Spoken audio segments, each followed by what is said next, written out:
ओम नमो भगवते वासुदेवाय।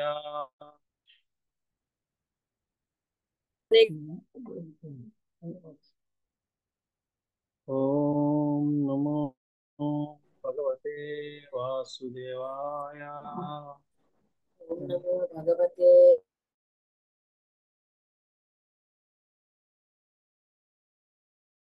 वासुदेवाय। भगवते वासुदेवाय। नारायणं नमस्कृत्यं हरे कृष्ण नारायणं వాయిస్ తక్కువ వస్తుంది. नारायणं नमस्कृत्यं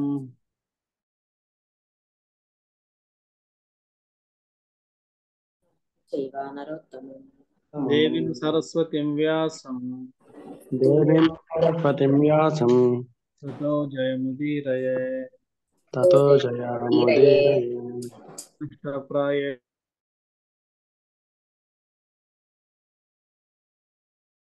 नित्यं भागवत सेवया नित्यं నిత్యం భాగవత సేవయా भूतिरुत्तमश्लोके భగవతీరుత్తమ శ్లోకే भक्तिर्भूतिमृष्टि। భక్తిర్భవతి.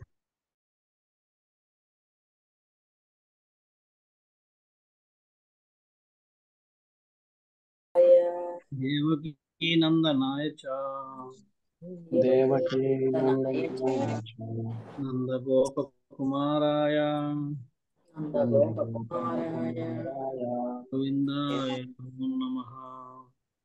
గోవిందాయ నమో నమః.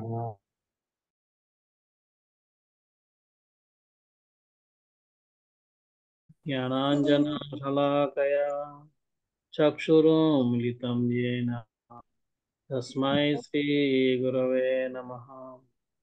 श्रीचैतन्यमनोभीष्टं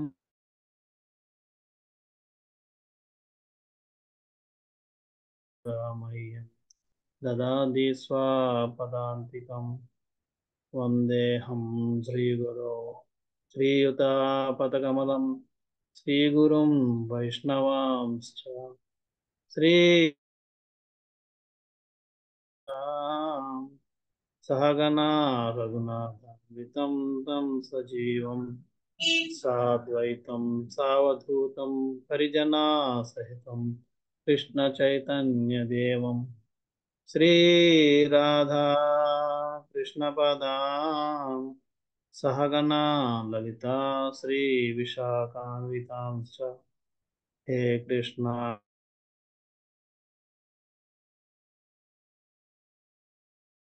गोपिका कान्ता राधाकान्ता नमोऽस्तुते। तप्त कांचना गौरांगी राधे वृंदावनेश्वरी वृषभानुसुते देवी प्रणमामि हरिप्रिये। नमो विष्णुपादाय कृष्णप्रेष्ठाय भूतले श्रीमते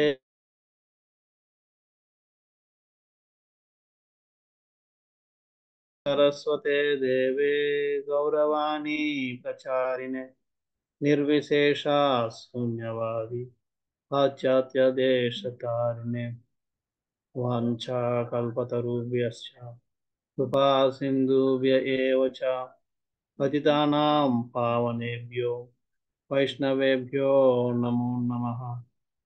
जय श्री कृष्ण चैतन्य प्रभु नित्यानंद श्री अद्वैता गदाधर श्रीवासदि गौर भक्तवृंद। हरे कृष्णा कृष्णा कृष्णा हरे हरे हरे राम राम राम।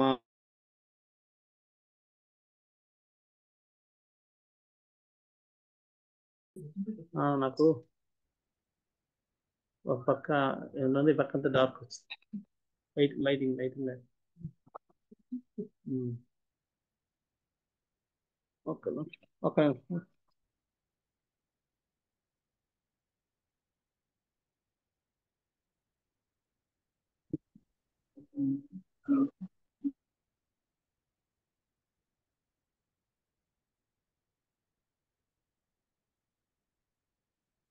ఎంత లైట్ ఆఫ్ చెప్పు.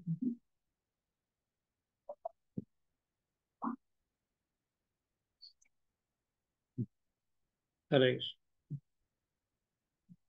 సో మనం ఈరోజు శ్రీమద్ భాగవతం మొదటి స్కందం 8వ అధ్యాయంలో 18వ శ్లోకం నుంచి మనం చర్చించబోతున్నాం. ఈరోజు మనం మొదలు పెట్టబోయేది కుంతి మహారాణి ప్రయత్నాలు మనం మొదలుపెడతాం.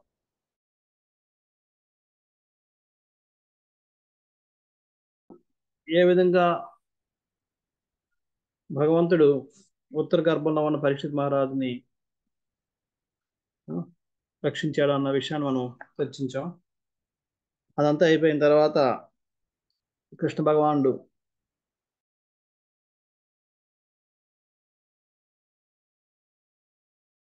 తన ప్రార్థనలు ఆమె విన్నవిస్తుంది, ప్రార్థన చేస్తుంది. ఆ ప్రార్థన ఏమిటనేది మనం ఈరోజు చర్చించబోతున్నాం. 18వ శ్లోకం. కుంత్యువాచ నమశ్చే పురుషాంతాద్యం ఈశ్వరం ప్రకృతే పరం అలక్ష్యం సర్వభూతానాం అంతర్బాహిరవస్థితం. శ్రీమతి కుంతిదేవి పలికెను, ఓ కృష్ణ, ఆది పురుషుడవు, భౌతిక జగత్తు గుణములకు పరమైన వాడవు అవు నీకు వందనములు అర్పించుచున్నాను. సమస్తం యొక్క బాహ్యంతరములందు నిలిచి ఉన్నాను. నీవు సర్వులకు అగోచరుడవై ఉన్నావు. అగోచరుడు అంటే అర్థం ఏంటంటే, అగోచరం అంటే గుర్తింపబడిన వాడు అని.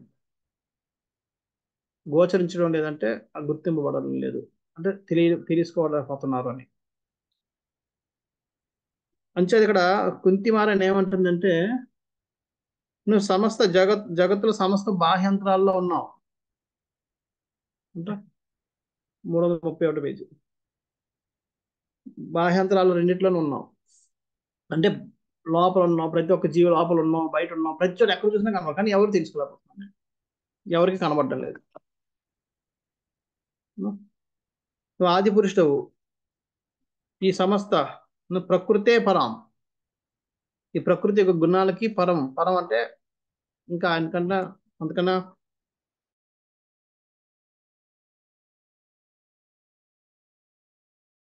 నేను గుర్తించలేకపోతున్నారు. అది నీ యొక్క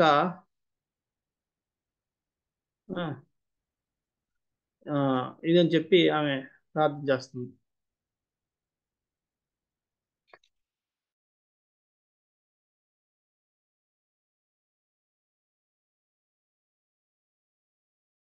శ్రీకృష్ణుడు వాస్తవం ఆది పురుషుడని కుంతిదేవి నిక్కము ఎరిగిండెను. అంటే ఆయన కుంతిదేవి యొక్క మేనల్లుడుగా ఆయన పాత్ర పోషిస్తూ ఆమె కాళ్ళు పట్టుకొని ఆమెకి నమస్కారం చేయడం అని చేస్తున్నప్పుడు కూడా కుంతిదేవి మాత్రం కృష్ణుడు ఎవరు అన్నది నాకు తెలుసు. అందుకనే ఆయన ఏమంటుంది, నమస్తే పురుషం త్వాద్యం, పురుషం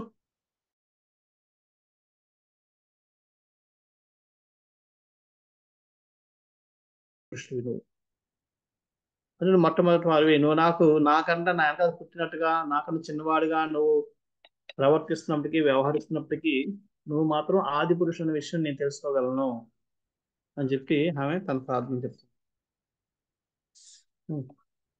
జీవుడు కూడా దివ్యులే అయినను వారు ఆది గాని అచ్యుతులు గాని కారు. మనం కూడా ఆత్మగా మనం కూడా దివ్యులమే కృష్ణులాగా అయినప్పటికి కూడా మనం ఆయనలాగా ఆద్యులు అచ్యుత అంటే నశించిన వాళ్ళని, చ్యుత అంటే నశించేది, అచ్యుత అంటే నశించిన వాడు అంటే మార్పు లేనివాడు అని. మనం అలా మార్పు లేని వాడు కాదు అని ఇక్కడ చెప్తున్నారు.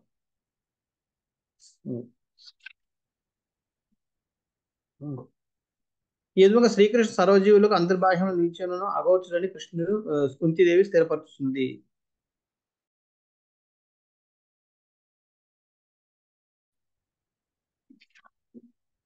ప్రభుపాదులు దాని ముందు రాస్తున్నారు, నేను సర్వహృదయం నందు విరాజమానుడై ఉన్నాను.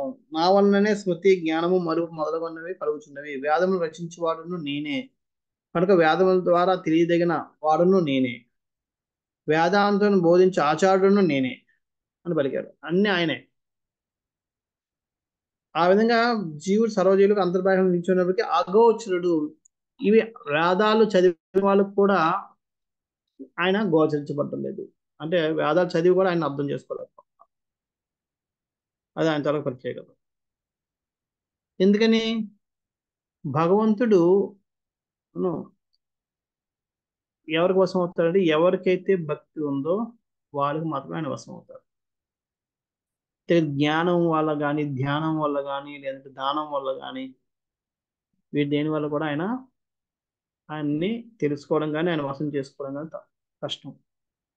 ఇందు ముందు కూడా భక్తి అంటే ఏంటి? భక్తి అంటే ప్రేమ. భగవంతుని ప్రేమించడం భక్తి. కానీ ప్రేమ విత్ జీరో ఎక్స్పెక్టేషన్. ఏ మాత్రం కూడా ఇసుమంత కూడా ఆశాభావం లేని ప్రేమే భక్తి. భగవంతుదాం వెళ్తానేమో, భగవద్ధాం తీసుకెళ్తానేమో, గోకులం తీసుకెళ్తానే ఆశించిన అది కూడా భక్తికి రాదు. అటువంటి ఆశ కూడా ఉండకూడదు. జస్ట్ ప్రేమించాలి అంతే. ఎందుకంటే అంతే ఆయన ఇష్టం, అందుకని అంతే తప్ప దానివల్ల ఏదే మాత్రం ఇది ఇది పొందుతానేమో, అది పొందుతానేమో, అది లభిస్తుందేమో అని ఆశించామంటే అది భక్తి కింద రాదు. సో అటువంటి వాళ్ళకి ఆయన వసుడైపోతాడు. అది లేనప్పుడు మిగతావన్నీ ఉన్నా సరే, ఎంత జ్ఞానవంతుడు అవ్వచ్చు, ఎంత తెలివితేటలు ఉండవచ్చు, ఎంత సామర్థ్యవంతుడు అయి ఉండొచ్చు, కానీ భగవంతుడు వసుడు కాడు. భగవంతుడు తెలుసుకోలేరు.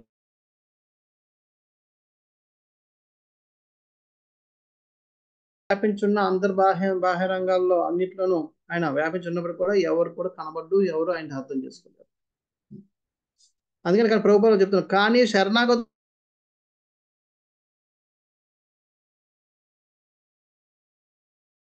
మాయాశక్తిగా పిలువబడుతుంది. అన్నీ ఉన్నప్పటికి కూడా ఆయన కనబడకుండా ఉంటాడు. ఆ కనబడకుండా ఉండే తెరే దాన్ని మాయాశక్తి అంటారు. మాయాశక్తి అనే తెరతోటి ఆయన భక్తులు కాని వాళ్ళకి కనబడకుండా అగోచరంగా ఉంటాడు. ఇటు ప్రతిబంధకమైన తెరయే భగవంతుడు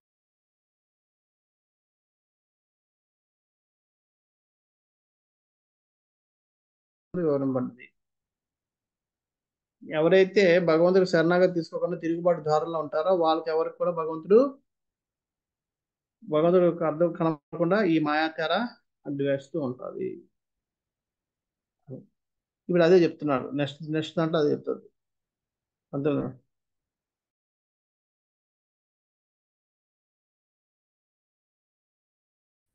నా లక్ష్యసే మూఢదృశ నటో నాట్యాధరో యదా. కృష్ణుడు ఏ విధంగా అందరికీ గోచరించబడ్డా అన్నది ఇక్కడ చెప్తున్నారు. పరిమిత ఇంద్రియ జ్ఞానములకు పరుడవైనందున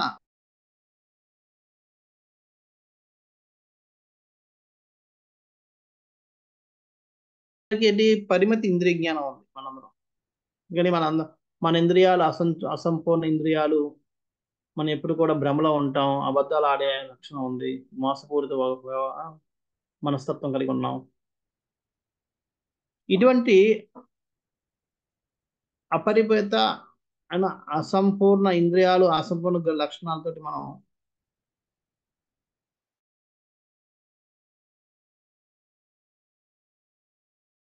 ఇంద్రియాలకి ఆయన గోచరించబడడు. ఎలాగ గోచరించబడ్డు? మాయా తెరతే కప్పబడు. ఒక మాయా తెర మనకు కనబడి మాయా తెర అంటే అర్థం ఏంటంటే మాయ అంటేనే లేనిది ఉన్నది అనుకోవడం. అంటే మనకి ఆ తెర భగవంతుడు చేసినప్పుడు కూడా మనకి లేదు అనిపిస్తుంటారు. అందుకని అది మాయా తెర.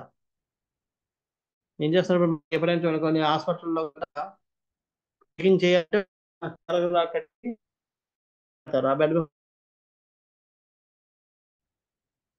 అయితే అక్కడ మనకు తెర ఉందని కనబడుతుంది.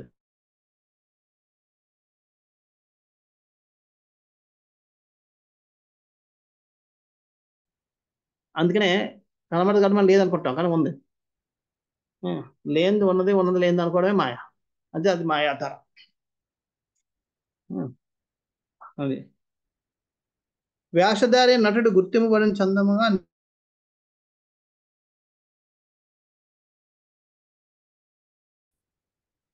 మనం పోల్చుకోవాలి కొంతమందిని.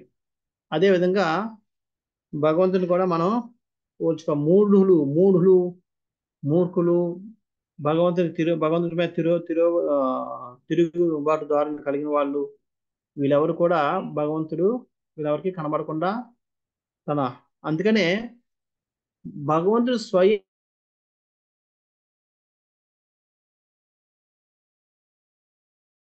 మనం గుర్తించడం లేదంటే అనుకోవచ్చు. భగవంతుడు ఉన్న సమయంలో కూడా కంసుడు భగవంతుడు అనుకోవడం లేదు. ఉం. అలాగే ఆ శిశుపాలుడు భగవంతుడు అనుకోలేదు. అంటే వాళ్ళు ఉన్నారు, అప్పుడు కూడా మూర్ఖులు ఉన్నారు. అంచేత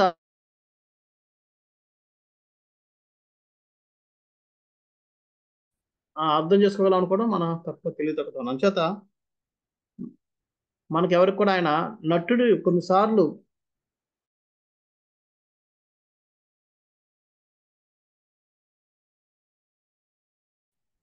తన మారు వేషంలో కనబడకుండా ఉంటాడు. ఉం.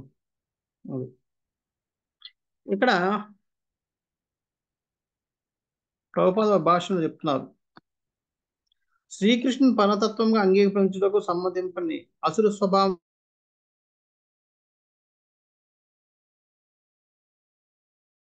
పలు పాపకర్మల ఫలములైన వారి అజ్ఞానము మొండితనములే దానికి కారణం. కొంతమంది భగవంతుని యొక్క దైవత్వాన్ని అంగీకరింపడం కారణం ఏంటంటే, ప్రభు ఏం చెప్తున్నారు, పూర్వజన్మ చేసిన పాపకర్మలలో వచ్చిన అజ్ఞానం,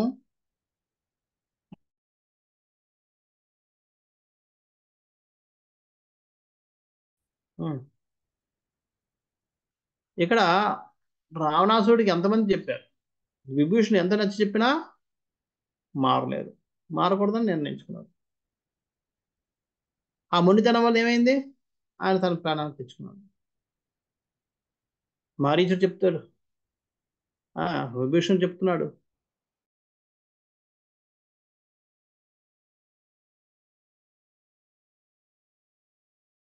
తన ముందే తన తమ్ముడు చనిపోతున్నారు, తన పుత్రులు చనిపోయారు, తన సైన్యం చనిపోతుంది, యుద్ధంకి వెళ్ళాలి, అందరూ చనిపోతున్నారు, అయినా మారలేదు. ఈ హిరణ్యాక్షుడు అంటే ఇంక మనతో కొంతవరకు డైరెక్ట్ గా నరసింహదేవి హిరణ్యాక్షుడు యుద్ధం చేసేసుకున్నారు, కానీ అప్పుడు ఆయనకి ఆలోచించడానికి కూడా సమయం లేదనుకోవడం. ఇక్కడ రావణాసుడు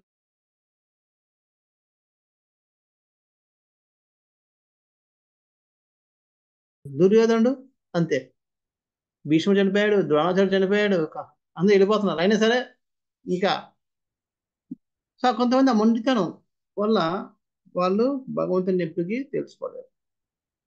ఆల్రెడీ వాళ్ళకి కొంత అజ్ఞానం ఉంది, వాళ్ళు పాత పాత పాప పూర్వజన్మ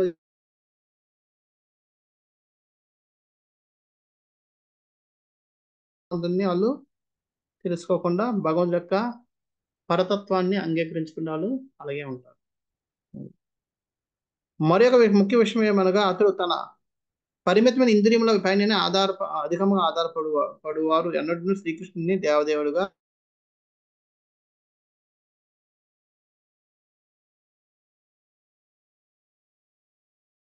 చూసింది నమ్మడం, లేదంటే వాళ్ళు విన్నదే నమ్మాలనుకునే ఆ విధంగా ఎప్పుడైతే ఉంటారో వాళ్ళు కూడా అంటే అందుకనే కృష్ణుడి పేరు మరొక పేరు అధోక్షజుడు. అధోక్షజ అంటే ఇంద్రియాలకి ఇంద్రియాలతో తెలుసుకోవాలి, ఇంద్రియాలకి పరుడైన వాడు, ఇంద్రియాలతో తెలియబడిన వాడు అని. మన ఇంద్రియాల ఉపయోగించి తెలుసుకోలేము, కానీ ఎప్పుడైతే నా ఇంద్రియాలతో నేను తెలుసుకున్న భావంలో ఉంటాడో అటువంటి వాళ్ళకి భగవంతుడు ఎరగకుండా ఉంటాడు, అది వాళ్ళు ఎరగలేరు. ప్రభుపాద గారు అంటున్నారు, అట్టివారే నేటి శాస్త్రజ్ఞులు అటువంటి వాళ్ళు కూడా ఇంకా ఏవో ఆశ పెట్టుకుంటాం, మేము కొన్ని రోజులకి మనుషులు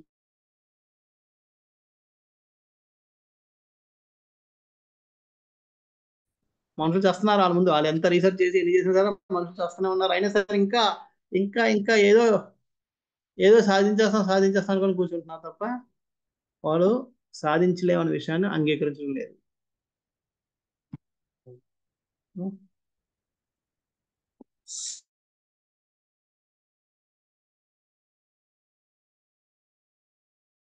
గాంచగలమని అంగీకరించవలసి ఉన్నది. కానీ అట్టి పరిస్థితులు మన ఆధీనం ఉండున్నటువంటివి కావు.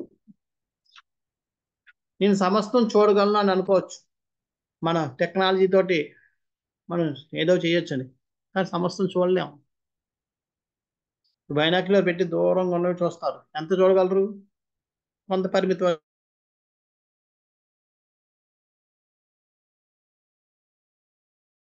ఎంత చూడగలం? అది ఎంతవరకు ఉందో అంతవరకే, దాని తర్వాత పక్కది చూడలేం. అంచేత మనం ఎంత టెక్నాలజీ ఏం చేసినా సరే ఒక పరిమితి వరకే మనం చూడగలం, కానీ మొత్తాన్ని చూడలేము. అది మనం అంగీకరించాలి. అంచేత అవన్నీ కూడా మనం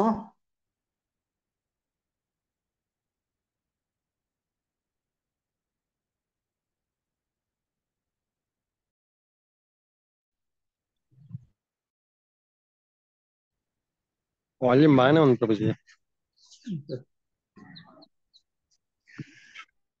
వాటన్నిటిని మనం అంగీకరించకుండా ఊరుకోవడం అది మూర్ఖత్వం అవుద్ది. భగవంతుడు మనం ఎంత చేసినా సరే భగవంతుడి, అందుకనే భగవంతుడి యొక్క ఇంద్రియాలు సంపూర్ణము కాబట్టి ఆయన ఒక చోట కూర్చున్నా సరే మొత్తం అంతా కూడా ఆయన చూడగలుగుతాడు, వినగలుగుతాడు, చూడగలుగుతాడు. ఇప్పుడు మనకి ఇక్కడ కూర్చున్నాం, మన ఇక్కడ ప్రార్థన చేస్తున్నాం, ఇంట్లో కూర్చుని ప్రార్థన చేస్తున్నాం, కానీ మన ఇంట్లో కూర్చుని ప్రార్థన భగవంతుడు గోలోకం నుంచి చూడగలుగుతాడు. మనకి పక్క రూమ్ లో మనం ఎవరైనా మాట్లాడుకుంటే అది మనం ఇక్కడ చూడాలి కదా, వినలేము కూడా.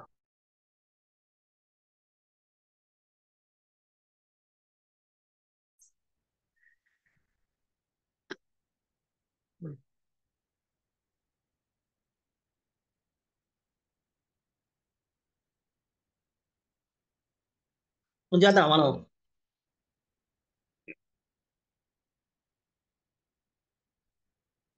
ఇది మనం అంగీకరించాలి.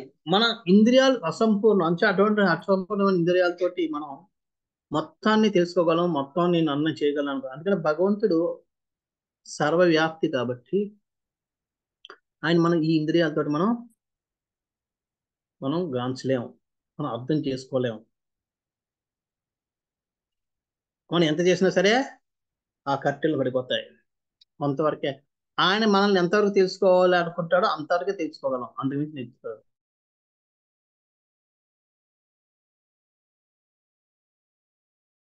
ఇక్కడ మాయా జవనిక వచ్చింది. మాయా అనిక జవనిక అంటే తెర, ఛన్నం అంటే కప్పబడ్డ. అందుకని చెన్న అవతారం అంటారు చైతన్య మహాప్రభుని. చెన్న అంటే కప్పబడిన, అంటే గుప్తమైన అవతారం. ఆయన భగవంతుని చాలా మంది అర్థం తెలుసుకోలేరు, ఎందుకంటే ఆయన భక్తుడు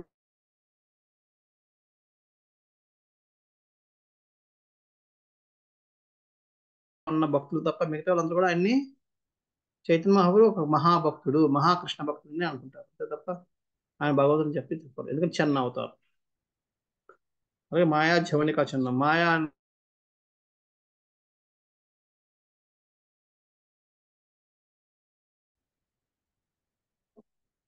తర్వాత ఎలాగా అందరూ అర్థం చేసుకోలేదు కూడా చెప్తారు. తదా పరమహంసానాం మునినాం అమలాత్మనాం భక్తి యోగ విధానార్థం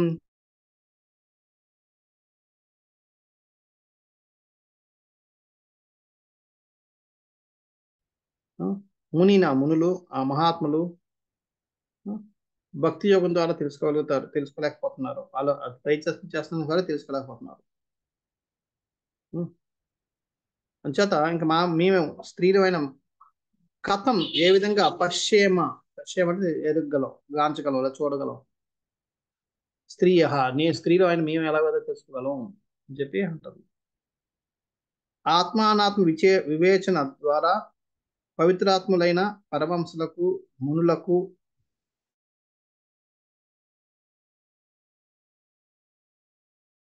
సంపూర్ణంగా తెలుసుకోగలము. మునులు, మహాత్ములు వీళ్ళందరూ కూడా వాళ్ళు తపస్సులు చేసినా సరే వాళ్ళు నిన్ను అర్థం చేసుకోలేరు. ఎందుకని నువ్వు వచ్చి వాళ్ళకి జ్ఞానబోధన చేస్తే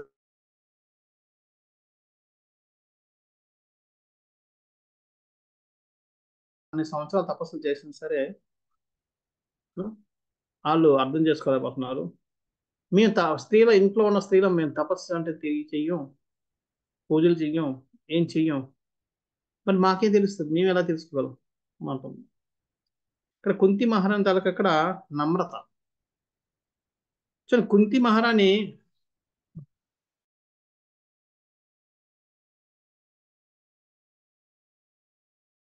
అని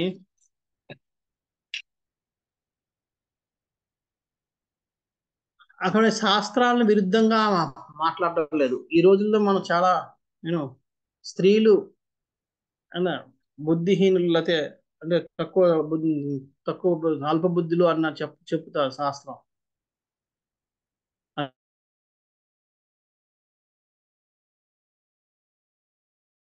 వాళ్ళని తెలుగు తక్కువ దాన్ని ఎందుకంటే శాస్త్రం చెప్పింది అని ఆమె శాస్త్రాన్ని అంగీకరిస్తుంది. అది భక్తుడికి ఉండే లక్షణం. ప్రభుపాద వారు అంటారు, ప్రభుపాద వారిని ఒకసారి ఇదే అడుగుతారు,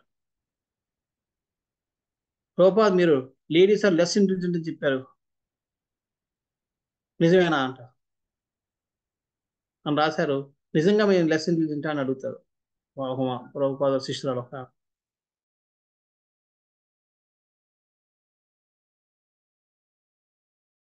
ఉన్నాయి కదా, వాళ్ళు భగవంతుని కృష్ణుడు భగవంతుని అంగీకరించారు కాబట్టి వాళ్ళకి తెలివితేటలు ఉన్నాయి. ఇది వాళ్ళు కాదు.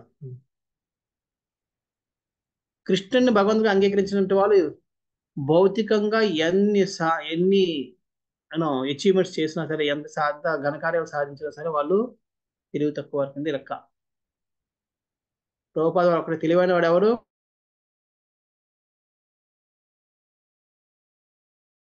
తెలివైనవాడు. అది లేనప్పుడు మిగతా మీరు ఎన్ని చేసినా, పెద్ద పెద్ద ఘనకార్యాలు చేసినా, లేకపోతే అమెరికా లేకపోతే ప్రపంచాన్ని మొత్తాన్ని మీరు పరిపాలించినా సరే మీరు తెలివి తక్కువ లెక్క. ఎందుకని దానివల్ల ప్రయోజనం ఏమీ లేదు. లాస్ట్కి నరకానికి ఎలా అంచేత నిజమైన తెలివితేటలు అన్నది మనం భౌతికంగా సాధించిన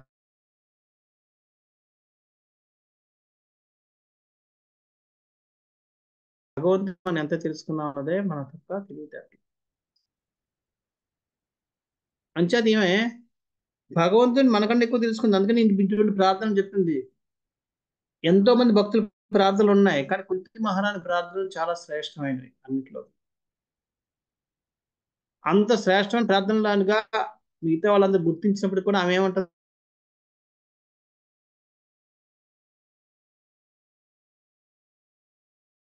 ఆమె యొక్క నమ్రత భావం.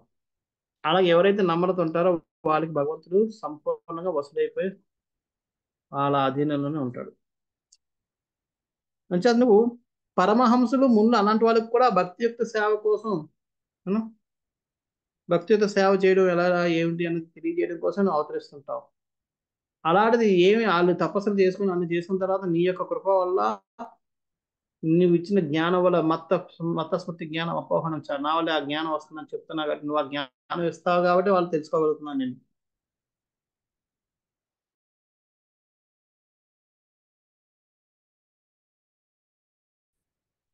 ఇక్కడ ప్రభుపాద వారి భాష చెప్తారు, గొప్ప తాత్విక కల్పనాపరులు కూడా భగవానుని పరిధి యందు ప్రవేశింపనందజాలరు. కల్పనావాదులు, తాత్విక కల్పనావాదులు తత్వం మీద కల్పన చేస్తుంటారు. దీని అర్థం ఇది ఇలాగే ఉండదు,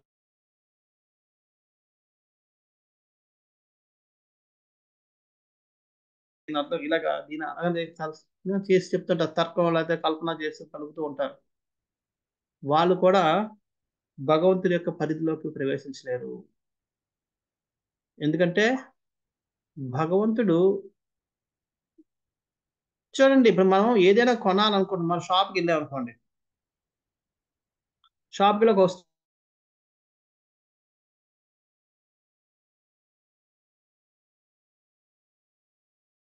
నుంచి తీసిస్తే వాళ్ళు ఇస్తారు మనకి.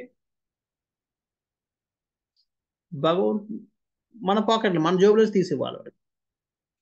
మన సొంత డబ్బులు ఇస్తేనే ఆ వస్తువు మనకి వస్తుంది. లేదంటే అక్కడ క్యాష్ కౌంటర్లోకి వెళ్ళి డబ్బులు తీసుకుని ఇచ్చి ఆ డబ్బులు ఇచ్చేసి ఇప్పుడు నాకు ఇవ్వండి అంటే ఇస్తాడా? ఇవ్వడు. అదే విధంగా మన తెలివితేటలు, మన పాండిత్యం ఒకే, మన సంస్కృతి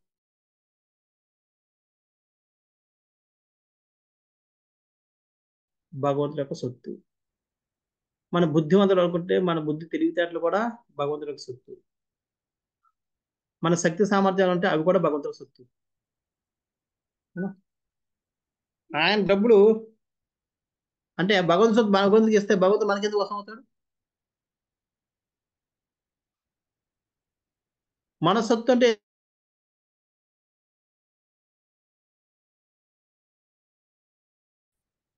ఎప్పుడైతే దాన్ని మనం భగవంతుడికి అర్పిస్తామో,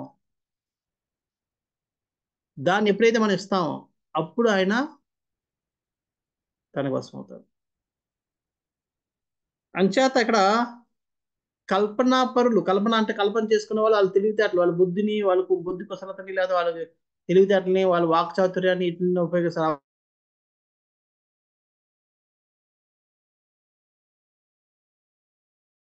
అంటే భగవంతుడు డబ్బులు తీసి భగవంతుడికి ఇచ్చి నువ్వు నా కోసం అంటే అది ఎందుకు ఇస్తాడు? మన డబ్బు ఏదైనా ఇస్తే, మనం ఏదైనా ఇస్తే అప్పుడు ఆయన మనకేం తిరిగి ఇస్తాడు. అంచేత వాళ్ళకి భగవంతుడు దరిదాపుల్లో కూడా రానివాడు. అందుకని భక్తులకు మాత్రమే భగవంతుడు వశం అవుతాడు. ఎందుకంటే భక్తి అనేది మన సొంతం. ఎప్పుడైతే మనం మన సొంతం భగవంతుడికి అర్పిస్తామో అప్పుడు భగవంతుడు మన సొత్తు అవుతాడు. ఉం? అది పరతత్వాన్ని శ్రీకృష్ణ భగవానుడు తత్వవేత్తయే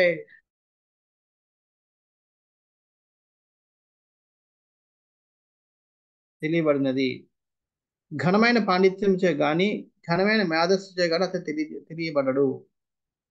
కేవలం అది దేవదేవుని కరుణను పొందగలిగిన వాడే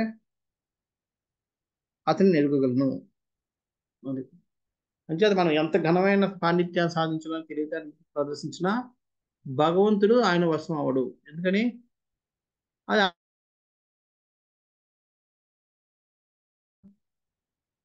మనకు ఏదైనా ఒక వస్తువు కొనాలంటే మన డబ్బులు ఇవ్వాలి. అలాగే భగవంతుడు మనం వశం చేసుకోవాలంటే భగవంతుడికి మనం మందంటే ఏంటి ఇవ్వాలి. మందంటే భక్తి తప్ప ఇంకేం లేదు. మిగతావన్నీ ఆయన సొత్తులే. అంచేత ఎప్పుడైతే మనం దాన్ని అర్పిస్తామో భగవంతుడు కరుణ పొందుతాం. ఆ కరుణ వల్ల మనం భగవంతుని మనం ఎరగగలుగుతాం, లేకపోతే లేదు అని చెప్తున్నాం. ఉం. ఇక్కడ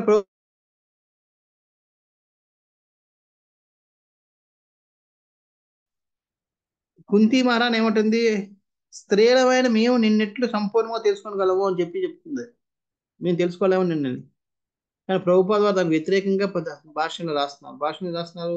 స్త్రీలు సర్వసాధారణముగా తత్వవేత్తలోని తాత్విక కల్పనలు గావింపలేరు. అయినను వారు దేవదేవుడు శ్రీకృష్ణ ఆధిపత్యమును మహిమను అంగీకరించి ఎటువంటి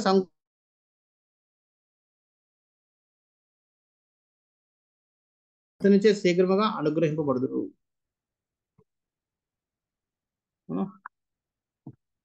భక్తిలోకి వచ్చేటప్పటికి భగవంతుడి కృప తొందరగా పురుషుల కంటే స్త్రీలు పొందుతారు. ఎందుకు పొందుతారని ప్రభుపాదులు చెప్తున్నారు. ఎందుకంటే మిగతా తత్వవేత్తలాగా అలా ఏవో ఊహించుకుంటూ కూర్చోరు.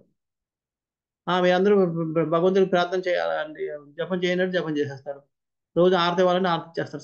సింపుల్గా ఉంటారు. అంచేత వాళ్ళు భగవంతుడి కృపకి పాత్రలు అయిపోతారు. అందుకని ఎక్కడ ప్రోగ్రామ్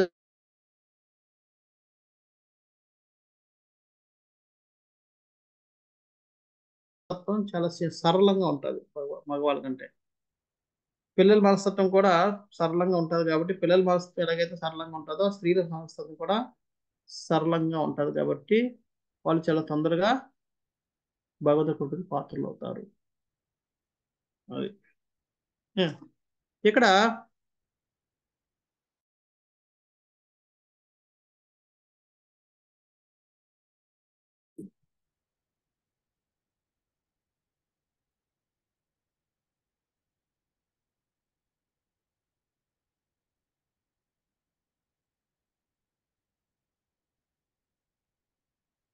ఇక్కడ కుంతి మహారాణి ప్రార్థన ద్వారా ఏం చెప్తుందంటే,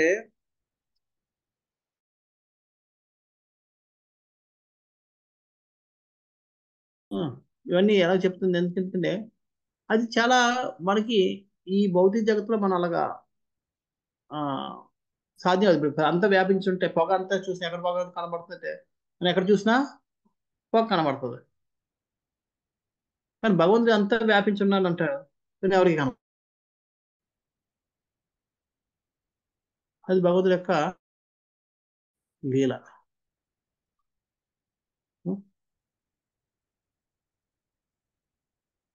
అంచేత మళ్ళీ అంత వ్యాపి అంటాడు, మళ్ళీ ఎదురుగా కనబడతాడు కృష్ణులాగా. ఇవన్నీ మనం మామూలు సాధారణ వ్యక్తికి అర్థం అవ్వవు.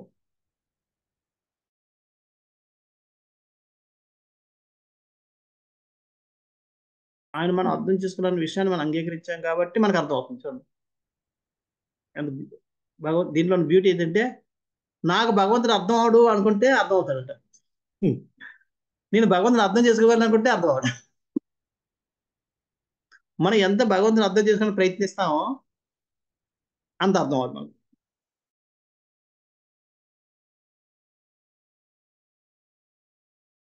ఆ అర్థం చేసుకొని ఎంత ఉంటామో అంత ఎక్కువగా మనకు భగవంతుడు అర్థం అవుతుంటాడు.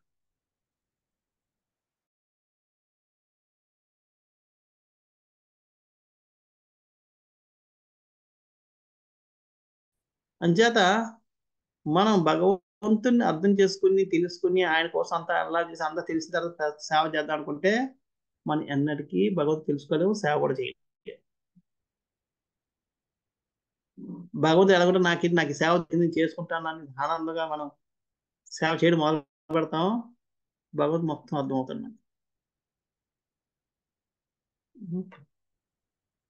అది చేత ఈ విధంగా భగవంతుని మనం తెలుసుకోవాలంటే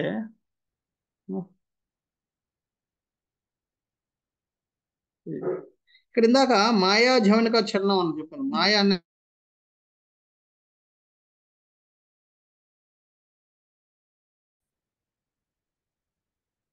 ఏమంటుంది, నువ్వు మాయా అనే తెరతోటి కప్పబడి ఉంటున్నావు అంచేత నేను ఎవరు తెలుసుకోలేకపోతున్నారు అని చెప్పి. అంటే మాయ భగవంతుని నీకు కప్పేస్తుందా దాని అర్థం? కృష్ణ చక్రవర్తి కాదు.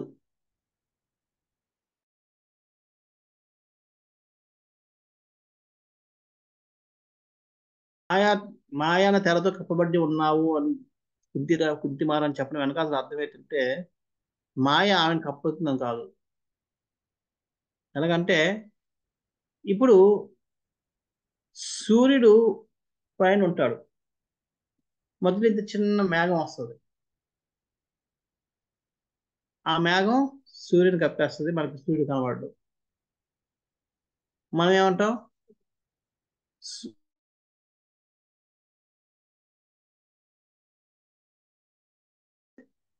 మన భూమికి ఎన్నో కొన్ని రెట్లు పెద్దది, మేఘం సైజు ఇంత ఉంది. ఇంత మేఘం భూమికి ఎన్నో రెట్లు పెద్ద ఉన్న సూర్యుడిని ఎలా కప్పగలదు?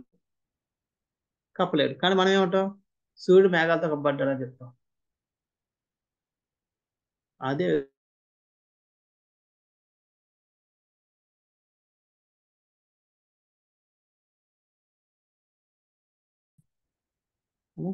యాక్చువల్ నిజానికి సూర్యుడు మేఘంతో కప్పబడలేదు, మన చూపు మేఘంతో కప్పబడ్డది. అంతే కదా. ఇప్పుడు నేను ఏదైనా చూడాలనుకుంటే ఇక్కడ పెట్టుకున్నాను అనుకోండి, నాకు ఏది కనబడదు. ఇక్కడ పెట్టుకున్నాను అనుకోండి, కొంత కనబడదు. ఇంకొంత దూరం పెట్టుకుంటే మొత్తం కనబడుతుంది. ఇది ఉన్న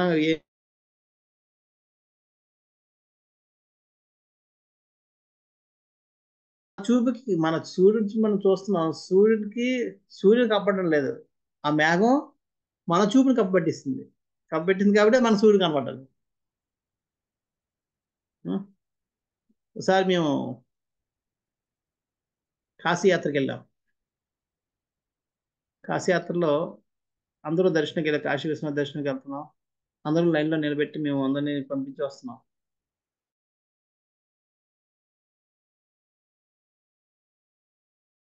అనమాట.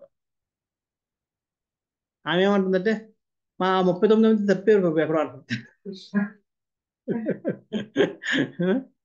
తప్పింది ఆమె, కానీ ఆమె ఏమంటుంది 39 ఎక్కడ తప్పేది చూడు, అందుకని వాళ్ళ కోసం నిలుపుతున్నాడు. సో ఆ విధంగా ఉంటుంది.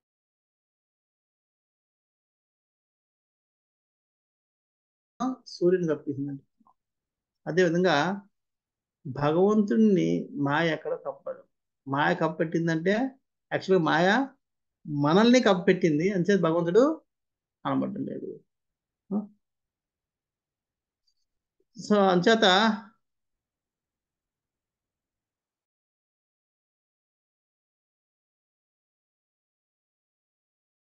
కృష్ణుడు అడగచ్చు, మరి నువ్వు నన్ను చూస్తున్నావు, నేను మాయతో కప్పబడ్డాడు కాబట్టి నేను కనబడలేదు అంటున్నావు, కనబడను అంటున్నావు. మరి నువ్వు నన్ను చూస్తున్నావు, నన్ను చూసి నన్ను పొగుడుతున్నావు నువ్వు. ఆ? నువ్వే చెప్తున్నావు నేను ఈ ప్రకృతికి అంటే అతీతుణ్ణి, ఈ గుణాలకి అతీతుణ్ణి. ఆ? మళ్ళీ నువ్వేమో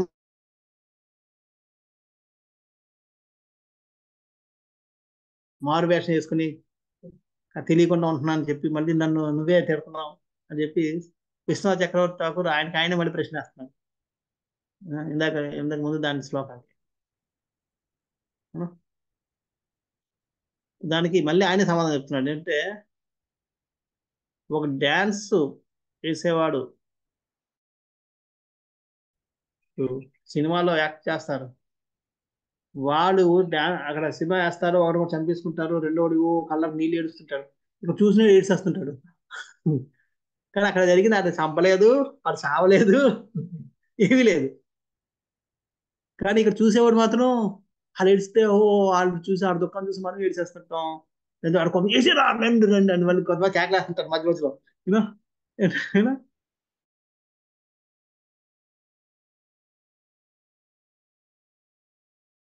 యూనో అవన్నీ ఏంటంటే అక్కడ జరుగుతుంది ఏమీ లేదు, కానీ వీళ్ళు ఆ విధంగా అయిపోతుంటారు. అంచేత నువ్వు మమ్మల్ని అందరిని అలాగా ఆడిస్తున్నావు,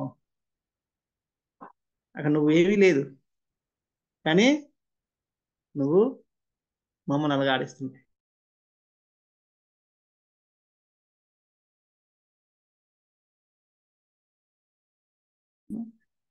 అంచేత నువ్వు నాటకదారి అవుతుంది అంటే కుంతిదేవి సమాధానం. అంచేత నువ్వు చూస్తున్నావు అన్నదే చూస్తున్నావు అంటే చూస్తున్నావు, చూడడం లేదంటే చూడడం లేదు. ఇది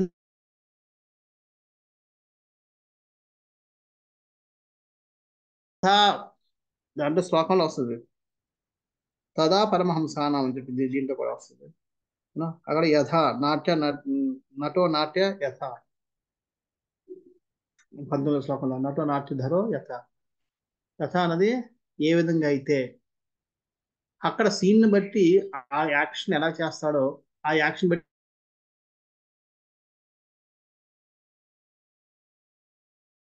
వేసేలా వేసేయడానికి కొంతమంది ఎగురుతుంటారు, కొంతమంది బాధ వస్తే ఏడుస్తుంటారు, ఏదో అన్యాయం చెప్తే అబ్బాయి ఎంత చూడు మూకుడు ఎలా చేశాడని చెప్పి కేకలేస్తారు. ఆ సీన్ బట్టి మనలో భావాలు ఉద్రేకం అవుతుంటాయి. అదే విధంగా నువ్వు కూడా మమ్మల్ని మా భక్తిని బట్టి, మా యొక్క శరణాగతిని బట్టి నువ్వు మా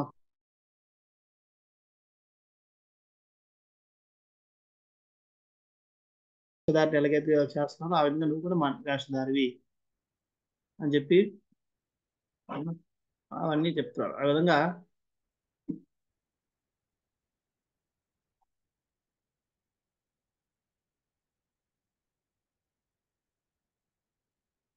సో ఈ విధంగా అది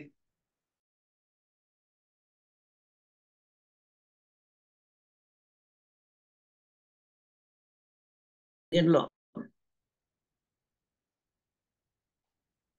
ఇప్పుడు ఈ ఎలాగైతే మనకి భగవంతుడు పరమశులకు వాళ్ళందరికీ తెలియదు, నువ్వు అటువంటి నీ స్త్రీని ఎలాగా నేను అర్థం చేసుకోవాలని చెప్పడం ద్వారా కుంతీదేవి మనకి ఏం నేర్పుతుందంటే భగ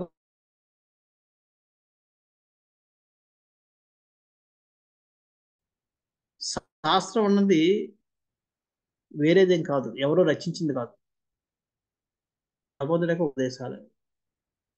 మనం ఎప్పుడు కూడా భగవంతుడి యొక్క ఉపదేశాల మీద మనం ఏ మాత్రం కూడా అపనమ్మకం కానీ దెన్ వాడి మీద తిరుగుబాటు ధోరణి కానీ కలిగి ఉండకూడదు. అలా ఉన్నవాడు ఎప్పుడు కూడా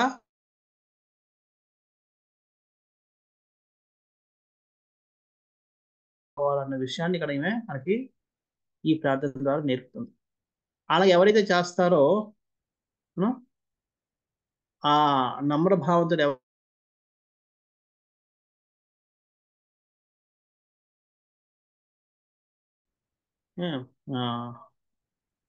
దొరికిపోతాడు. అంటే అర్థం అర్థం అర్థం అయిపోతాడు, వశం అయిపోతాడు. అది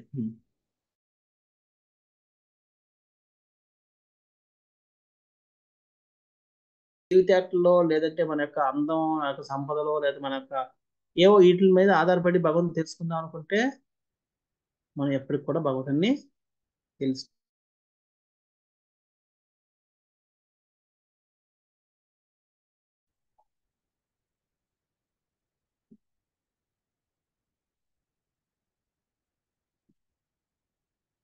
అందుకనే భగవంతుడు కూడా ఈ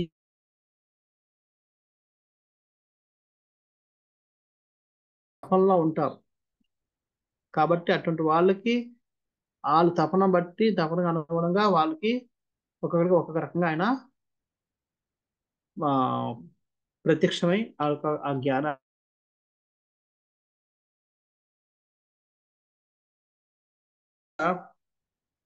భగవంతుడు ఏ విధంగా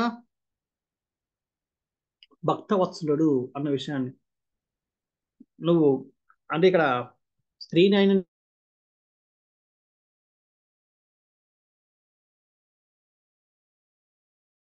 నాకేంటి ఆశాభావం, స్త్రీ అయినందుకు ఏంటి ఆశాభావం, నువ్వు భక్తవత్సలుడివి అని చెప్పి నెక్స్ట్ భక్తవత్సలుడు అంటే అర్థం ఏంటి?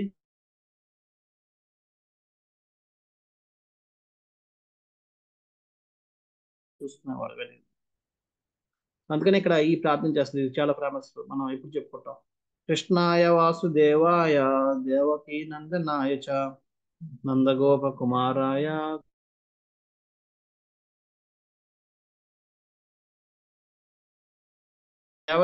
దేవకీ దేవికి ఆనందకారకుడైన వాడును, బృందావనందరి నందాది ప్రజవాసులకు బాలుడైన వాడును, గోవులను ఇంద్రియములను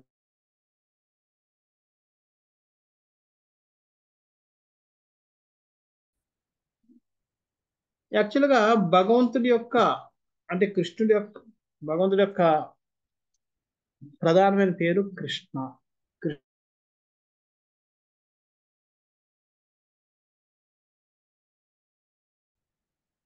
కానీ భగవంతుడికి కృష్ణ అంటే ఆయనకి అంత ఆనందం కలగదట. కృష్ణ అని పిలిస్తే ఆయనకి ఆనందం అంత రాదట. ఆయనకి ఆనందం ఎప్పుడు వస్తుందట? దేవకీ నందన, యశోద నందన, గోపీనాథ, ఇలాగా తన భక్తులతో పోలుస్తూ మనం పిలిచినప్పుడు ఆయనకి ఆనందం కలుగుతుంది. ఎందుకంటే ఆయనకి మనం ఇప్పుడు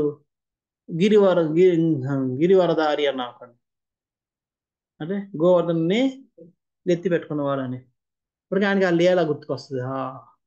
కరెక్ట్. అప్పుడు ఇలాగ నందబాబా ఇలా ఎవరిని గుర్తుకొస్తా ఆ గుర్తు చేసినందుకు ఆ గుర్తు చేసుకుని ఆనందపడుతుంటాడు. ఆ ఆనందాన్ని తెప్పించినందుకు మనకి కృపిస్తాడు. యశోదానందన్ అన్నాం అనుకోండి, యశోద మాత్రం మనం గుర్తు చేస్తున్నాం ఆయనకి. యశోద మనం గుర్తు చేసినందుకు ఆయన ఆనందపడి మనకి కృపణిస్తాడు. అంచేత ఆయన ప్రధాన పేరు కృష్ణ అని చెప్పడానికి కృష్ణ అనే కంటే ఇలాగా ఈ అందుకనే ఎప్పుడు కూడా రాధాకృష్ణ, రాధా గోపీనాథ్, రాధా మాధవ్, రాధా పేరు పెట్టి చెప్తారు. ఒక మాధవ్ అని లేదంటే గోపీనాథ్ అని అనే కంటే మాధవ్ అంటే ఓకే, మాధవుడు కూడా పేర్లు కూడా మాధవ్ అంటే లక్ష్మీదేవి మళ్ళీ ఉంది. ఇలాగ మనం ఎప్పుడైతే ఆ పేర్లు అన్నిటిలోనూ ఇది చేస్తాం అప్పుడు ఆయనకి ఆనందం ఎక్కువ వస్తుంట. అందుకని ఇక్కడ నాకు నేను స్త్రీని అయినందుకు నాకు నిన్ను తెలుసుకునే జ్ఞానం లేదు, కానీ నువ్వు ఈ భక్తులందరికీ చాలా ప్రియుడివి. భక్తులు ఈ విధంగా భక్తులకు ఆనందాన్ని ఇచ్చేవాడు కాబట్టి అటువంటి భక్తులకి ఆనందం ఇచ్చేవాడు కాబట్టి ఆయన పేర్ల మీద నేను పిలుస్తున్నాను. పిలుస్తూ నువ్వు నాకు అటువంటి భక్తులకి నువ్వు ఆనందాన్ని కలగజేసే కృష్ణుడికి నేను నమస్కరిస్తున్నాను అని చెప్పి ఆ విధంగా ఆయనకి భక్తులు గుర్తు చేస్తూ ఆ భక్తులు గుర్తు చేసినందుకు వచ్చే కృపే నా ఆశాభావం అని చెప్పి యశోద కుంతీదేవి ఇక్కడ ఈ శ్లోకం ద్వారా మనకి చెప్తుంది. అది భక్తి వస్తుంది. ఇక్కడ తాత్పర్యంలో భాష్యంలో ప్రభుపాదులు రాస్తున్నారు. ఆ విధంగా శ్రీకృష్ణ భగవాన్ తన సమస్త పరివారము వైభవములతో బృందావన భూమిలో స్వయంగా అవతరించిన కారణంనే శ్రీ చైతన్య మహాప్రభువులు బ్రజవాసులు అందున ముఖ్యంగా శ్రీకృష్ణ ఆనంద కొరకే తన సమస్తలను అర్పించిన గోపికులు అత్యంత భాగ్యశీలురని ధృవపరుచున్నది. శ్రీకృష్ణ తన సమస్త పరివారంతో వైభవంతో బృందావనంలో స్వయంగా అవతరించాడు. వాళ్ళందరూ భగవంతు ఒకటే దాని మీద ఉన్నారు. ఏంటి అందరూ కృష్ణ భగవానికి ఆనందం కలిగించడం ఎలాగా అంతే. అదొక్క లక్ష్యం, వాళ్ళందరి లక్ష్యం అదొకటే, ఇంకేం లేదు. అలా ఉన్న వాళ్ళ అందరిలోనూ శ్రేష్ఠులు ఎవరు? గోపికలు. అందుకని గోపికలు అంటే కృష్ణుడికి ప్రయాణం.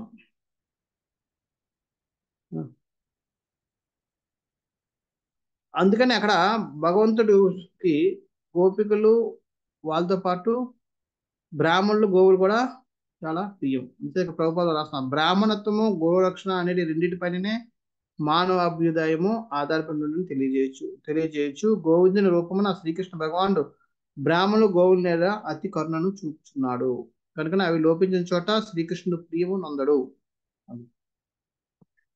ఎక్కడైతే బ్రాహ్మణులకి గోవులకి గౌరవం లభించదో ఆ ప్రదేశంలో కృష్ణుడు ఉండడానికి ఇష్టపడ్డు. ఆ ప్రదేశం అంటే కృష్ణుడికి ప్రియం ఉండదు, ఇష్టం ఉండదు.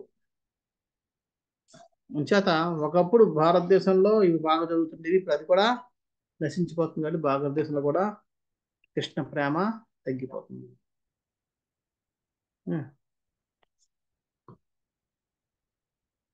ఇక్కడ గోవింద అంటే గో అంటే ఆవులు, గో అంటే ఇంద్రియాలు. వింద అంటే అర్థం ఏంటంటే వింద అంటే రెండు అర్థాలు. ఆనందం ఇచ్చేవాడని. వింద అంటే ఇంకోటి అంటే సొత్తుగా, అంటే తన సొత్తుగా దగ్గర పెట్టుకునేవాడని. ఎవరైనా తన సొత్తు అంటే చాలా దగ్గరగా పెట్టుకుంటాడు. అంచేత భగవంతుడు ఆవుల్ని తన సొత్తుగా దగ్గర చేర్చుకుంటాడు. అలాగే భగవంతుడికి మన ఇంద్రియాలను మన భగవంతుడికి అర్పిస్తే ఆ ఇంద్రియాలు కూడా భగవంతుడు తన సొత్తుగా భద్రంగా తన దగ్గర పెట్టుకుంటాడు. అందుకే ఆయన పేరు గోవిందుడు. అంచేత మనం ఎప్పుడైతే మన ఇంద్రియాలను భగవంతుడికి అర్పిస్తామో భగవంతుడు ఏం చేసుకుంటాడు? అటువంటి ఇంద్రియాలను వెంటనే విందం ఎందుకంటే దగ్గర తీసుకుని వెళ్తుంది. వాటి యొక్క బాధ్యత తీసుకుంటాడు. అది విందం అంటే బాధ్యత తీసుకోవడం. విందం అంటే ఇంకొక అర్థం కూడా ఆనందం ఇచ్చేవాడు. రెండు ఉన్నాయి. అయితే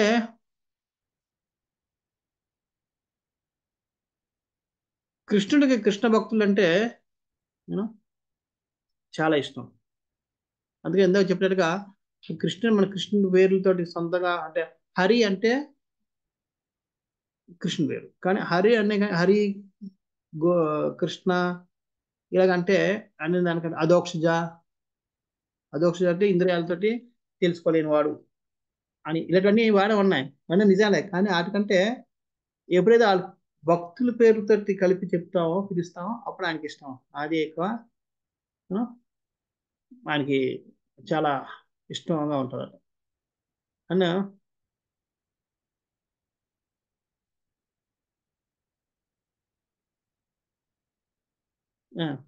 ఎప్పుడైతే ఆయన అదే వాళ్ళ భక్తులు మనం గుర్తు చేసినప్పుడు ఆయన మనసు కరిగిపోతుంది ఆనందంతో. అలాగా ఆనందాన్ని ఇచ్చినందుకు మనకి భగవంతుడు వెంటనే మనకి కృపిస్తాడు. అంటే మనం ఇప్పుడు కూడా భగవంతుడిని ఆయన పేర్లు అందుకే రాధా గోపినాథు, రాధా ఇది ఎవరిని చెప్తుంటాం, రాధా శ్యామ్ సుందర్ అలాగా చూస్తాం.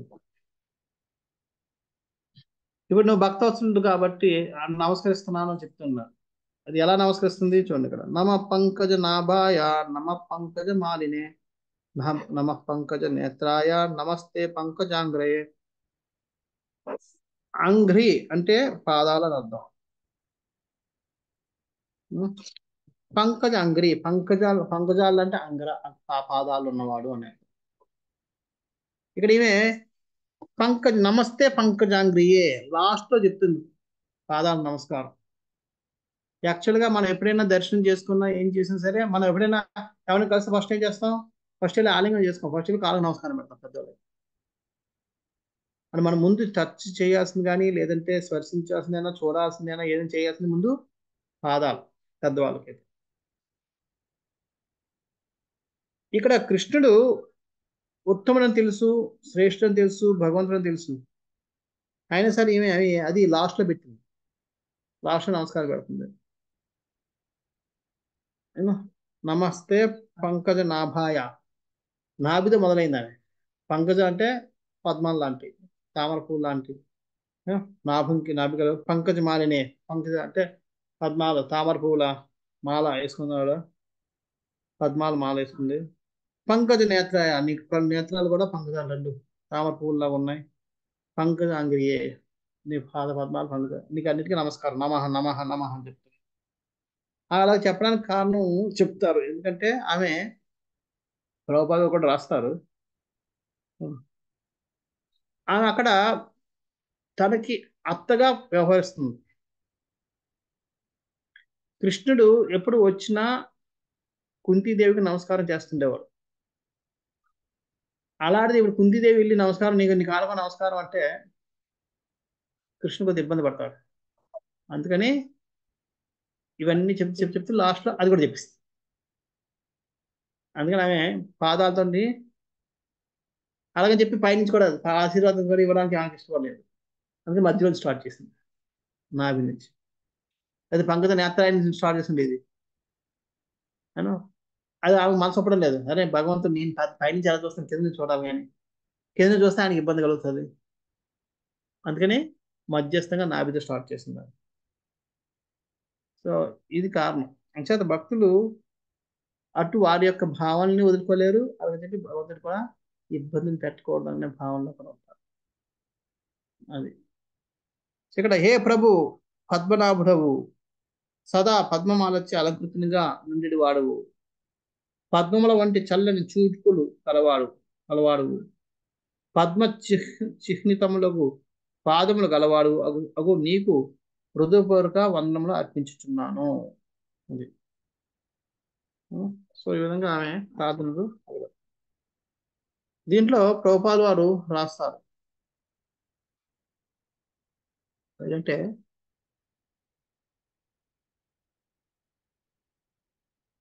స్త్రీలు సూదులు ద్విజవంతులు వంటి వారు తమ కొరకై ఏర్పాటు చేయబడిన మందిరములను దర్శించిన అభిలాషను కనబరిచినచో భగవాన్ కరుణను పొందగలరు. వీళ్ళు స్త్రీలు సూదులు ద్విజ బంధువులు, వీళ్ళు భగవంతుని దగ్గరికి రావడానికి చాలా ఇష్టపడతారు. ఇప్పుడు వాళ్ళకి ఎందుకు మరి ఇందాకే చెప్పారు కదా ప్రభుజీ, మీరు స్త్రీలు చాలా తొందరగా భగవంతుడి కృప పాత్రలు అవుతారని చెప్పి. ఇప్పుడు మళ్ళీ ప్రభుపాద మళ్ళీ రివర్స్ లో రాస్తున్నారు స్త్రీలు తొందరని. యాక్చువల్గా స్త్రీలు తొందరగా మమకారాలు వదులుకోలేరు పురుషుల కంటే. అంచేత వాళ్ళు భగవంతుడి దగ్గరికి వెళ్ళినప్పటికీ కూడా సంసార బంధాలను తెంచుకోలేరు. వాళ్ళకి వస్తే ఒకవేళ ఇప్పుడు ఒక పురుషుడు మందిర కార్యక్రమం ఉంది, అదే టైంలో తన కొడుకు అక్కడి నుంచి వస్తున్నాడంటే ఆయన మందిరంకి వెళ్ళిపోతాడు.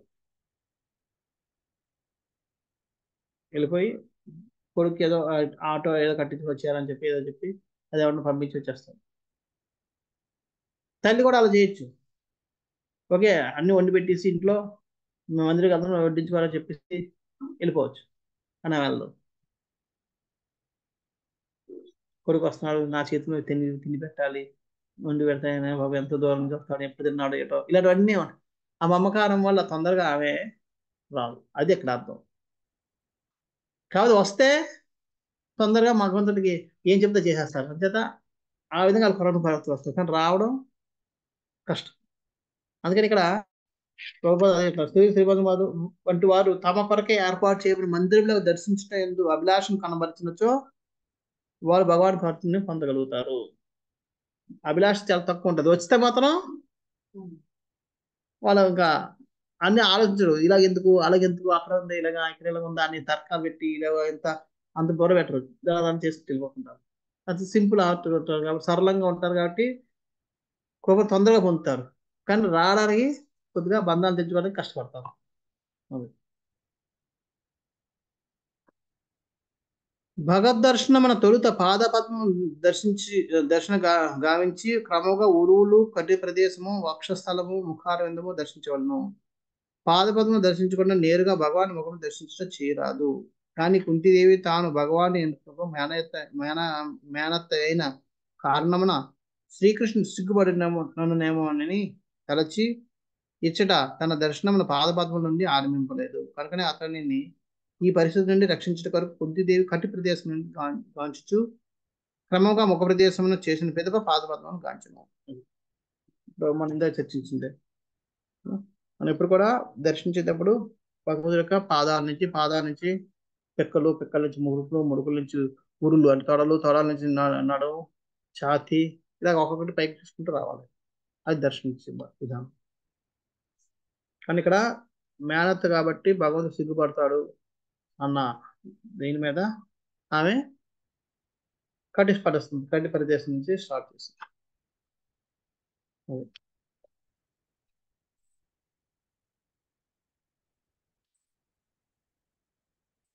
ఇక్కడ నెక్స్ట్ భగవంతుడు భక్తులకి చాలా ప్రియుడు అని చెప్పింది. ప్రియుడు కాబట్టి భగవంతుడు భక్తుల కోసం ఏం చేస్తాడు ఏం చేశాడు అనేవి ఇక్కడ నుంచి వివరిస్తుంది.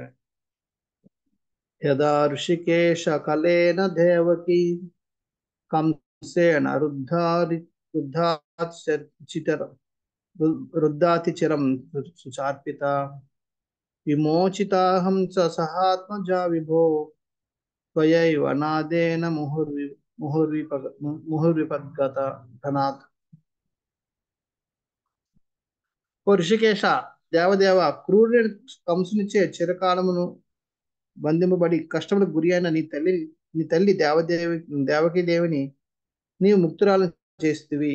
అదే విధంగా నన్ను నా తనయులను పలు విపత్తు నుండి రక్షించుతివి. నువ్వు భక్తులకి ప్రియువు, భక్తులు నీకు ప్రియులు అని చెప్పడానికి ఎలాగా ఉదాహరణ ఏంటి? నీ తల్లి ఎన్నో సంవత్సరాలుగా కంసుల యొక్క చెరసాలలో పడి వ్యాధిని గురైతే ఆమెను రక్షించడానికి నువ్వు వెళ్ళావు. అలాగే నీ భక్తులమైన మేము ఇక్కడ కష్టాలు పడుతున్న మమ్మల్ని నన్ను నా పుత్రుల్ని నువ్వు ఎన్నోసార్లు అనేక రకాల విపత్తుల నుంచి రక్షించావు అని చెప్తాయి. యథా ఋషికేశ కలేన దేవకి. కలేన అంటే కలుడు అంటే మూర్ఖుడని, అసూయగ్రస్తుడు అని చెప్తున్నారు.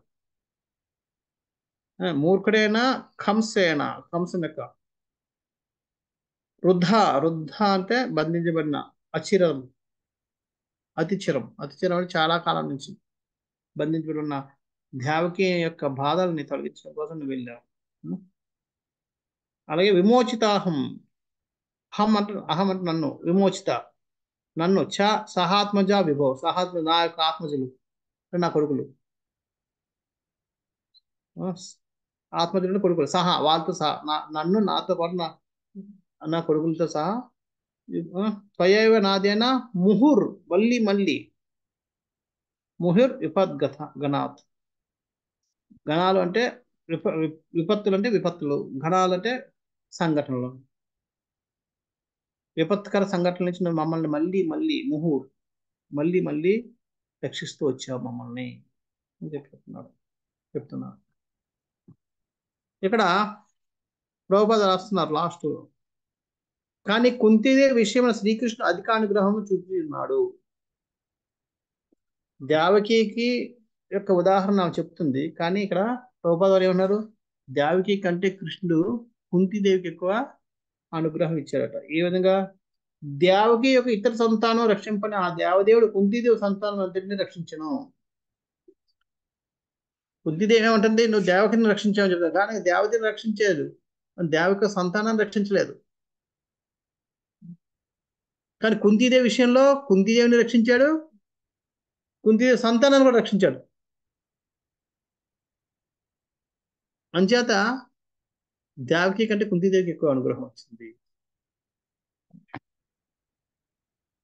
దేవకి దేనికి కారణం ఏంటంటే, దేవకీదేవి భర్త అయిన వసుదేవుడు ఇంకొన్ని జీవించుండగా కుంతీదేవి వైవిధ్యం స్పంది కృష్ణుని తప్ప అన్యులు ఎవరిని సహాయంగా కలిగి ఉండలేకపోతే అందుకు కారణం. దేవకి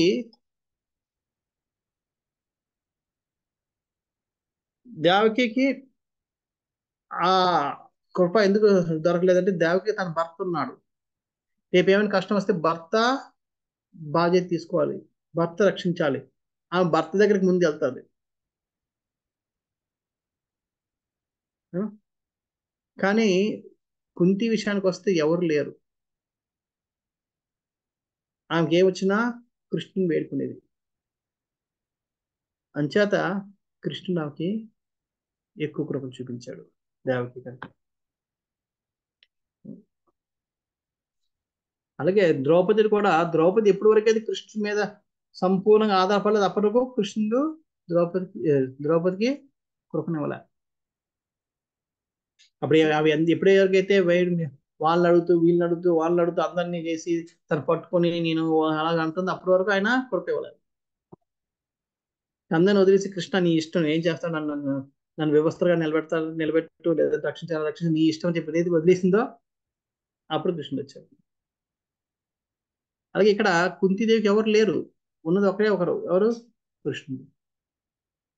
అంచేత ఆమెకి ఆ కృప దొరికింది. సారాంశం మేమనగా ఘోరమైన కష్టములు అందున్న భక్తునిపై శ్రీకృష్ణ భగవానుడు విశేష కరుణ కురిపించును.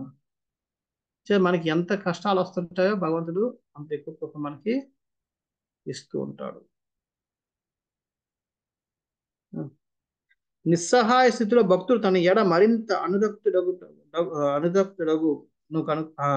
అనురక్తుడగును కనుక అతడు తన శుద్ధ భక్తులను కొన్ని మార్లు అతి కష్టములకు గురి చేయుచుండును. కష్టాలు వస్తుంటే మనం భగవంతుడిని తలుచుకుంటాం. భక్తుడైతే ఇంకా ఎక్కువ తలుచుకుంటాడు. భక్తులు కాని వాళ్ళు బావడా దేవుడా ఏంటి ఈ కష్టాలు, బాబుడే నన్ను ఎందుకు ఇలా చంపుతున్నా అంటే ఏదో చెప్పి అంటారు. భక్తుడైతే ఇంకా గుర్తు చేసుకుంటాడు. ఆ విధంగా ఆ భక్తుడు గుర్తు చేసుకుని ఆవిడ ఆ టైంలో ఆయనకి కష్టాలు తీరితే భగవంతుడికి రుణపడిపోయి ఇంకా తీవ్రంగా భక్తి చేస్తుంటాడు కదా. అంచేత అందుకనే ఆ విధంగా నిస్సహాయ స్థితి భగవంతుని యొక్క భక్తిని మనం అనుభూతి పొందేటట్టుగా, ఆయన కరుణని మనం అనుభూతి పొందేటట్టుగా భగవంతుడి పట్ల ఇంకా భక్తిని పెంపొందించుకునే చేయడం కోసం భగవంతుడు ఏం చేస్తారు, కొన్నిసార్లు మన భక్తుల్ని కష్టాల్లో పెడతాడు. అందుకనే భగవంతుడి యొక్క సాక్షాత్కారం జరగడానికి ముందు ఆ భక్తుడి తాలూకా చరిత్ర చూస్తే చాలా కష్టతరమైన జీవిత చరిత్ర ఉంటుంది. ఆ కష్టాలు అయిన తర్వాతే భగవంతుడి యొక్క సాక్షాత్కారం జరుగుతుంది. ప్రభుపాదుల వారికి ఈ ఇస్కాన్ను స్థాపన చేయించి ఇంత పెద్ద ఘనకార్యం చేయించడానికి ముందు ప్రభుపాద వారిని భగవంతుడు కూడా పరీక్షించాడు, కష్టాల్లో పెట్టాడు. చేత ఏ భక్తుని చరిత్ర కూడా కష్టాలు లేకుండా ఎగ్జామ్లో పాస్ అవ్వకుండా భగవంతుడు పాత్ర లేని వాడు ఎవడు లేడు. చేత మనం కూడా కష్టాలు మన జీవితంలో వస్తే మనం గుర్తుంచుకోవాల్సింది ఏంటి, భగవంతుడి కృప మన మీద ఉందని అర్థం చేసుకోవాలి.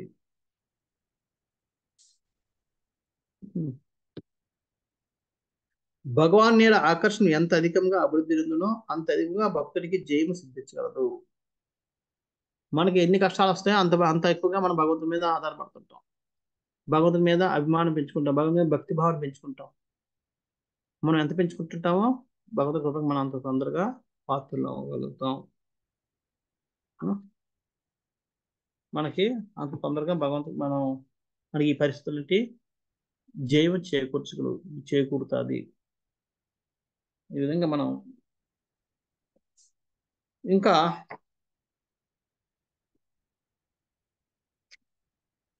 నెక్స్ట్ ఇంకోటి కూడా ఉంది. ఆ, తన పుత్రుల్ని ఏ విధంగా రక్షించారు అన్నది నెక్స్ట్ శ్లోకంలో ఆమె చెప్తుంది. దాన్ని మనం వచ్చే వారం చూద్దాం.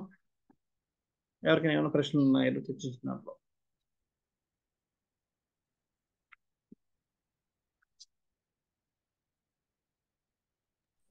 హరే కృష్ణ ప్రభుజీ.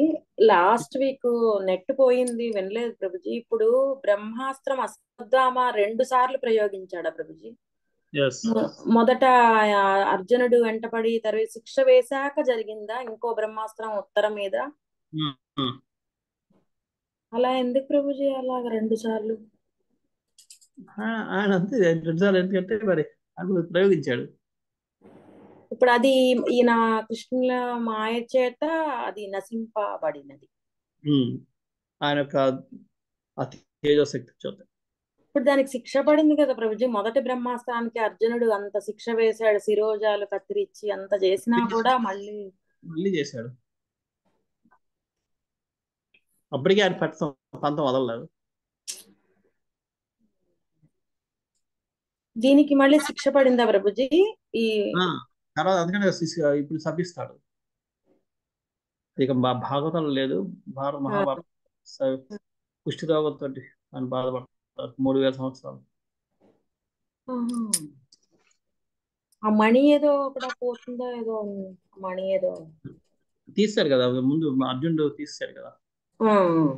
అయినా అంత శిక్ష పడినా కూడా మళ్ళీ బ్రహ్మాస్త్రాన్ని ప్రయోగించారు.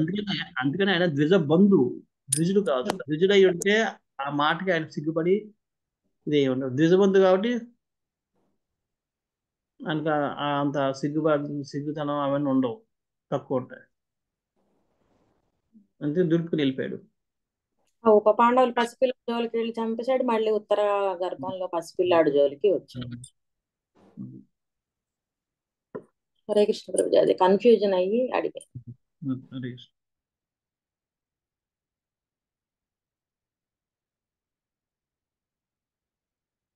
హరే కృష్ణ ప్రభు, దండవతం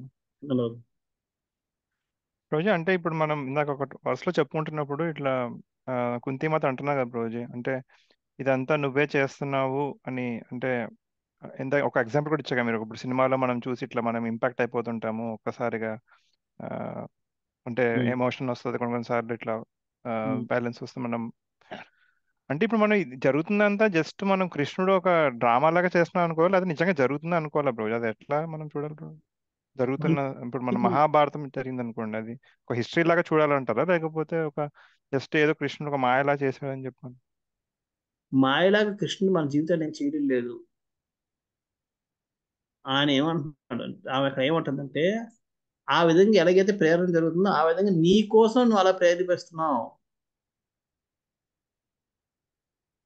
అదే ఉంది కదా. కొంతమంది భక్తులు అదే కృష్ణుని, కొంతమంది భక్తులు దేవుడని ప్రార్థిస్తారు. కొంతమంది అలాంటి చూడు అర్జునుడు అలా ఉండాలని చెప్పి ఒకడు పూజ చేస్తుంటాడు. ఇంకా అసలు భగవంతుడే లేడు, ఈడే భగవంతుడు అని చెప్పి ఉంటాడు. ఎవరి భావన బట్టి ఆ విధంగా ఆయన ఆ భావనని కల్పిస్తూ ఆయన ఆ విధంగా వ్యవహరిస్తుంటాడు. అతను ఇప్పుడు నేను సఖుని అనుకుంటే సఖుడుగానే భావిస్తుంది, సఖుడుగానే ఆయన యాక్ట్ చేస్తాను. నేను పుత్రుడు అనుకుంటే పుత్రుడుగానే యాక్ట్ చేస్తుంటాడు. అక్కడ ఇంకా ఇల్యూషన్ ఏముంది బ్రో? అక్కడ ఇల్యూషన్ ఏముంది బ్రో? ఏది ఆమె ఎందుకు అక్కడ ఇల్యూషన్ లాగా ఫీల్ అవుతుంది అక్కడ? అంటే నీ ఇల్యూషన్ వల్ల. అవును, ఎందుకంటే అది యాక్చువల్గా ఆయనలో ఏం లేదు, అది ఆయన వ్యవహరిస్తున్నాడు అలాగ అనుకుంటున్నాము. చూడండి, మన భావన వల్ల ఆయన వ్యవహరిస్తున్నాడు, మనం ఏమనుకుంటున్నాం, ఆయన అలా వ్యవహరిస్తున్నాడు, నేను ఆ విధంగా చూస్తున్నాను అనుకుంటున్నాను. ఓకే, అలా అర్థమైంది కదా. మనకున్న భావన వల్ల ఆయన అట్లా. ఇప్పుడు మనం కృష్ణ ఒక పుత్రుడుగా చిన్నపిల్లవాడు చూడాలనుకుంటే ఆ చిన్నపిల్లగా యాక్ట్ చేస్తాడు. అరే ఆడు చిన్నపిల్లగా వచ్చాడు కాబట్టి నేను పుత్రుడిగా నేను ఆ భావన నాకు వచ్చింది అనుకుంటాం మనం. కానీ యాక్చువల్గా మనలో ఉన్న భావన బట్టి ఆయన ఆ విధంగా వ్యవహరిస్తుంది. అది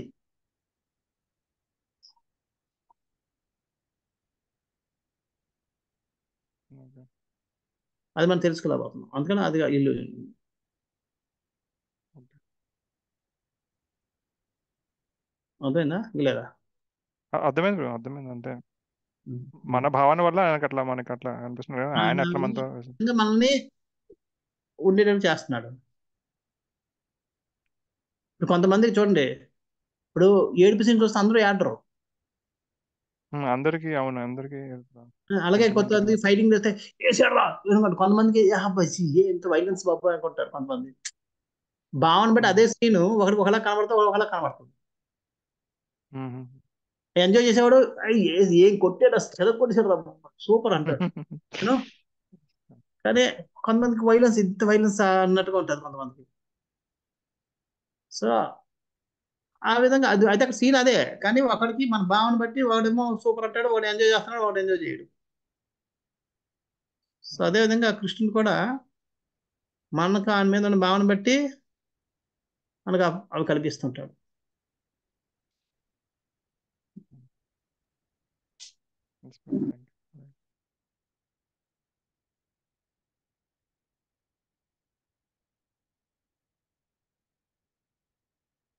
అది.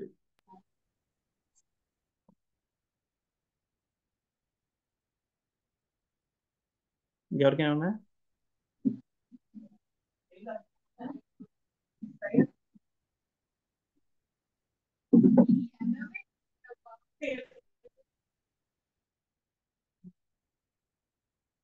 ఎవరికైనా లేకపోతే ఇక్కడ ఆపుదాం. శ్రీల ప్రభుపాద की जय, ग्रंथराज श्रीमद् भागवतम की जय, जय गौर प्रेमानंदी, वाञ्छा कल्पतरुभ्यश्च कृपा सिन्धुभ्यैव च पतितानां पावनेभ्यो वैष्णवेभ्यो नमः। अनंतकोटि वैष्णव वृंद की जय। जय कृष्ण। హరే కృష్ణ ప్రభుజీ దండవతం. హరే కృష్ణ